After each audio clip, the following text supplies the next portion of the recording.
ابو ذر غفاری رضی الله عنه دا یو صحابي و. کله چې رسول الله سلام دعوا د نبوت وکړه او د رسول الله هغه د نبوت را ظاهر سو، نو د خپل ورور ته ویلي وی وروره لاړ سه هلته د رسول الله صلی الله علیه وسلم نه څه معلومات مونږ ته راوړه. نو رسول الله صلی الله علیه وسلم ته دی ورغی، هلته یې څه وخت تیر که بیرته راغی. نو ورته ویلي وی څه حال و؟ نو ده ورته ویلي وی بس نبي او خلکو ته یې په نیکو کارونو باندې امرونه کول او د ده خبرې شعر نه و، کومې خبرې چې کولې هغه خبرې شاعري او شعر نه و.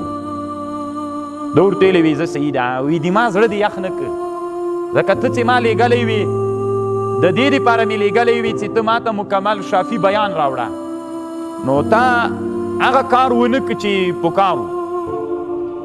بیا ابو ذر غفاری رضی الله عنه خپل را روان سو،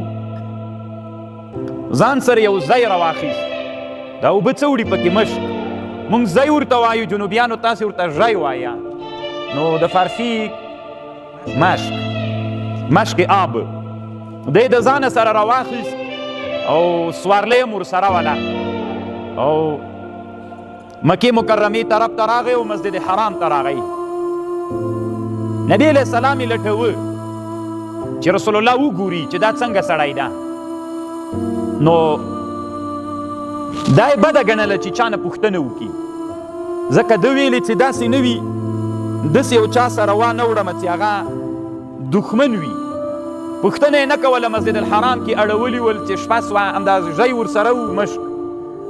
او کله چې ماښام سو علي رضی الله عنه راغی او علي رضی الله عنه کور ته روان سو، نو دی هم شاته ورپسې روان سو. شپه یې د علي رضی الله عنه سره کور کې وکړه ډوډۍ، خو یو بل سره خبرې نه کوي. بیا سبا ته راغی، بیا هم دلته سهار چې راغی ټوله شپه هم دلته وو. بیا سهار لاړه، بیا راغی او بیا تر ماښامه پورې وو، بیا د علي رضی الله عنه سره لاړه. دریم سهار چې تیر سو، نو علي رضی الله عنه ته وایي، علي رضی الله عنه ورته ویلې وی سړیه مسافره څه شي دلته راوستلی، نو ما ته قیصه وکړه که نه، دا 3 ورځې دوی خپل منځ کې سره نه غږېږي. وی ته ما ته خپله قیصه وکړه که نه، د څه دپاره راغلی؟ نو ابو ذر غفاري رضی الله عنه ورته ویلي وي خبر درته کوم، خو ما سره به دې ما راز ساتي. ده ورته ویلي وي ساته مې، وی داسې یو سړی راغلی ده او دعوه د